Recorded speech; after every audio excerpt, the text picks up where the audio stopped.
Hello there guys, what is going on? Son of Chelsea back here again for my team selector and preview ahead of tomorrow's final Premier League game of the 2020-21 season for Chelsea away to Aston Villa. It's all about deciding top four, and it's in some ways surreal. I mean, I have to say it does feel like the end of the season, and I'm not too upset it is the end of the Premier League season, to be honest. I mean, in ways it has felt longer than last season, and that was with a 3-month break because of lockdown, wasn't it? So it's been a long, exhausting season, but Chelsea have 2 finals left, and that's what they are. Tomorrow against Aston Villa will decide whether we're in the top 4 next season, and of course next week it's the Champions League final. We had the massive win, the massive boost of that win against Leicester on Tuesday, but it comes down to this, fine margins, isn't it? And it just feels very similar to last year, the situation we were in going into that final game against Wolves, another Midland side, but this time away to Aston Villa. Looking at the table, just to put it up on screen now, Chelsea sitting 3rd, and that would be actually good for my prediction. If we do win tomorrow, my pre-season prediction of us finishing 3rd would be spot on, because not many of my other predictions in the Premier League table were right, but I'll stick with being Chelsea getting 3rd on 70 points. That as what we can reach tomorrow potentially if we do get the 3 points. Liverpool on 4th for 66, and Leicester on the same at 5th. Liverpool are at home to Palace and Leicester are at home to Spurs. So Chelsea, the only of the 3 away from home, and have to deal with opposition supporters in the ground. You know, to think about the way Chelsea were positively impacted by having fans at Stamford Bridge, that could work in Liverpool and Leicester's favour, but not in Chelsea's favour with no fans at Villa Park tomorrow. But we have to deal with that. Before we get into team news, looking at Aston Villa and my lineup for tomorrow's final Premier League game of the season, I want to ask you guys, if you haven't already, hit that subscribe button and the notification bell so you never miss an upload. Also hit the like button if you're enjoying the content, because it helps out the channel as well. So team news from Thomas Tuchel's press conference yesterday: Kante and Havertz are going to both have late fitness tests. So Kante was taken off as a precaution on Tuesday's game against Leicester. We were quite concerned, but it doesn't seem to be a major injury, and it did seem from Tuchel's sort of words and the way we're speaking about both of these players that both of them look like they could be very much available for the Champions League final. It's just about whether you risk them in this game. But Andreas Christensen will absolutely be back in the squad. He didn't make it on Tuesday, but was very close to making it, so now we'll be back in the squad. Great for Christensen because, of course, you know, the hard work he's put in recent months to get to this position where he is such a key player for Tuchel. It would have been such a shame for him to miss the final 2 games of the season, and especially the Champions League final, where I think he has such an amazing chance to start that game for the club. But let's take a look at Aston Villa. Don't have a lot to play for, but do have fans back inside the ground. They've had a really good season. I think that the fact that they had such a strong start to the year, I think the first half of the season, even maybe beyond that, they had some really good results, really good form. At one time, we're above Chelsea in the league and we're dreaming of a European place. But I just think the quality of their squad, the depth of their squad mainly, has cost them some key injuries to players, and just their form has dipped in recent weeks, which have put them down into 11th. But that is still a really good position for them. When this time last year, you know, the final game of last season, they had to, results had to go their way for them to survive, you know, so it's not the same situation.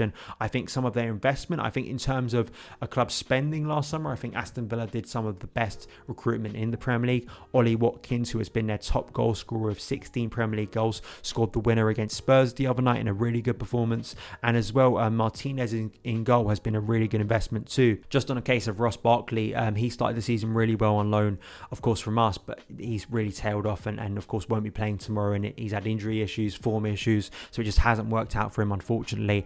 But really, I think the job Dean Smith has done, along with JT as his assistant, has been really good, and I think they've played some really good football. I love Jack Grealish. He is one of my favourite non-Chelsea players. I hope he doesn't have a good game tomorrow. But just look across that team, I think there are some really exciting talents, and I think that it's a squad now, and it's a club that can look a lot differently towards next season. I think, you know, this season there was still probably going to be that caution and fear that they were going to be in another relegation battle, but a mid-table season this year, I think maybe they could push on a little bit more if they can get their recruitment right and get it as good as it was last year, because it really was quite smart. So Chelsea need to be cautious, because I think going into this game, yes, they don't have much to play for, but they do have supporters back in the ground, which I think will charge that team. Villa Park can be a really hostile place to go to. The Chelsea down the years have had problems winning at that ground, to be honest. There was a long run of games where we didn't win there. Better history at Villa Park in recent seasons, but still that should be a caution, and Chelsea shouldn't go in with complacency. This has been the issue in recent games for Chelsea under Tuchel.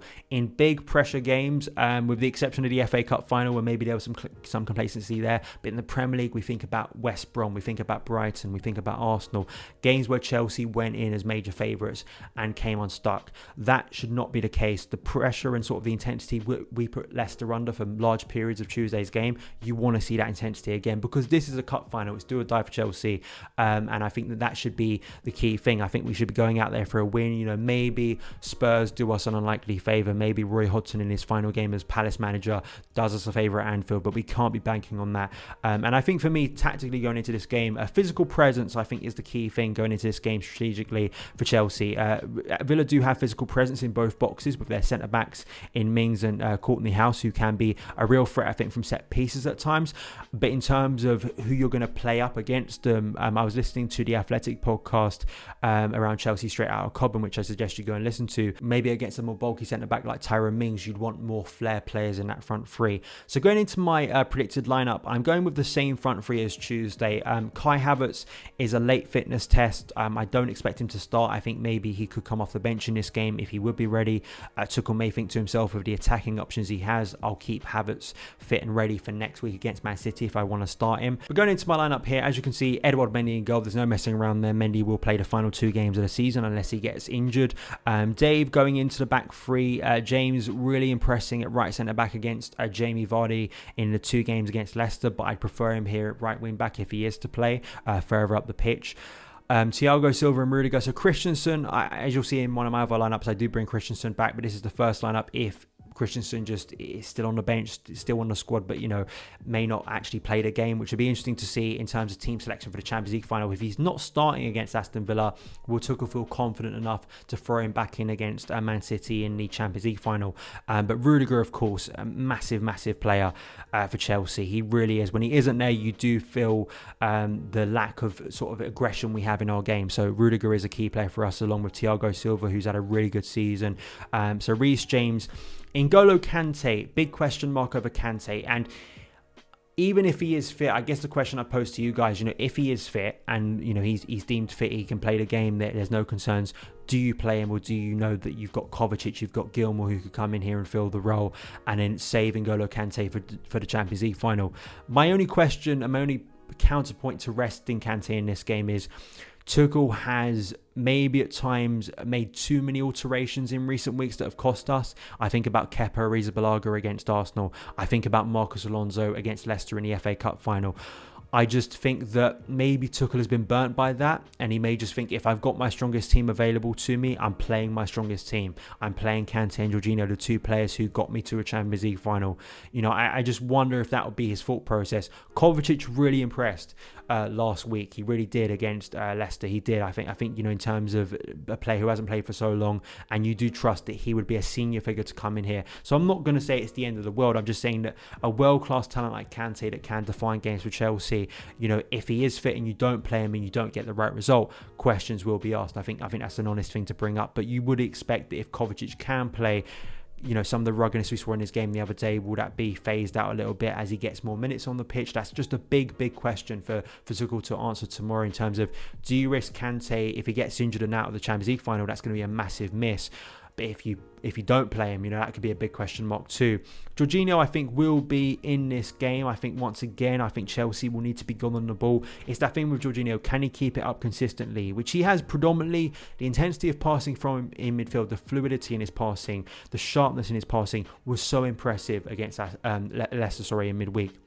He needs to do that more consistently. If he does it more consistently, Chelsea can be a much more threatening side. It's when it becomes languid, it's when it becomes passive that I think Chelsea's game slows down, because so much of our play revolves around Jorginho. He very much sets the tone. And if he sets the tone well, Chelsea are going to have a good day in attack. If he doesn't, it's a struggle for Chelsea to build up play very quickly and sharply. And that's been a problem in recent times. Ben Chilwell, obviously, at left wing back. There's no messing around here. Once again, I do not want to see any shifting in this position, because Ben Chilwell is is the first choice left wing back. Mason Mount, Pulisic and Werner, so the same front three. I know some people were frustrated with Christian Pulisic the other night, but I still think we need his one-on-one ability, his ability in big games too to score goals for Chelsea. I think, you'd want to have him in this game for me to attract players, to create space, to make those diagonal runs that potentially a Rudiger or Thiago Silva can find over the top if Chelsea are struggling to break down Aston Villa. And maybe that's could be something that could trouble the Aston Villa backline, those runs from Werner and also Christian Pulisic. I mean, this is the thing about Werner. He does work so hard for the team and he creates space for others. So that's why I think both Pulisic and Werner will likely be starting this game with Chelsea's player of the season, Mason Mount, in that front three as well. My second lineup slightly varies things. Christensen comes into the back three. In terms of aerial threat, in terms of set pieces, when we think about the West Ham and Real Madrid games, in terms of set pieces, to counteract that, it was quite clear that Tuchel brought back Christensen, brought him into the back three alongside Thiago Silva and Rudiger, and that really helped us out defensively, and then had Dave at right wing back. I just wonder, would he have Dave at right wing back again? Because he could do it in the Champions League final. I'd still prefer to have James, but it's always that thing that very rarely you're going to see a Chelsea team under Thomas Tuchel without Cesar Azpilicueta. So, I think it's a big call there for Tuchel once again to make. You want the leadership of Thiago Silva. You've got to have Rudiger in this back three. You've got to have Edouard Mendy. And then I think it's a big call between those three players. Is Christensen ready to start? You'd want his passing from deep. But it's one of those positions, and it's been the case all season. The squad Tuchel has, these are big calls that he has to make and he has to get right for tomorrow's game. So I want to pose that to you. Would you start Andreas Christensen in this game? And who would be right wing back if Christensen was in that back three for you? So now I did slightly vary up with bringing Kovacic alongside N'Golo Kante. I think it's unlikely Gilmour actually starts this game. He was out of the squad on Tuesday and maybe he'd be out of the squad again. Ben Chilwell, Mount, Pulisic and Werner. So basically, bulk of the team is the same. I don't expect any major surprises in terms of the starting lineup. I think you can pretty much predict, usually actually what you can predict with Tuchel at Chelsea is the front three is usually the most chaotic place to decide who's going to be in that starting lineup. In today's predictor, I'm actually more certain on the front three than I have been in recent weeks. And that's maybe because of injuries to Kai Havertz. Maybe that's because Ziyech has been flagging in recent weeks and maybe he trusts Pulisic, Mount and Werner a little bit more. But I think that actually in right wing back, right centre back, that's going to be another key area as we move forward to the Champions League final that Tuchel has to get right. Let me know your opinions on your predicted lineups, your thoughts about this game. The nerves are going to be kicking in because Chelsea need to get the job done and qualify for the Champions League tomorrow against Villa at Villa Park. But let me know your thoughts on the game. Thank you guys so much for taking the time to watch this video. If you did enjoy it, hit that subscribe button and the notification bell so you never miss an upload. Follow me on Twitter at SonOfChelsea and I'll see you again.